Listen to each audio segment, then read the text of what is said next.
মানুষকে আজকাল টাকা ধার দিলে তার আর দেখা পাওয়া যায় না। আবার যদিও দেখা পান, ধারের টাকা যখন ফেরত চাবেন তখন তাকে নানান কথার উত্তর দিতে হবে।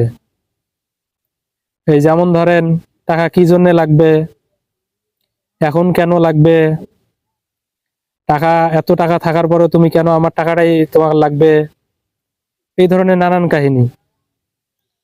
বুঝছেন? টাকা ধার নেওয়ার সময় বলবে যে 2 দিন পরেই দিব, কিন্তু দেখা যাবে যে আপনি টাকা ধার দেওয়ার পরে তার আর পাত্তাই পাবেন না।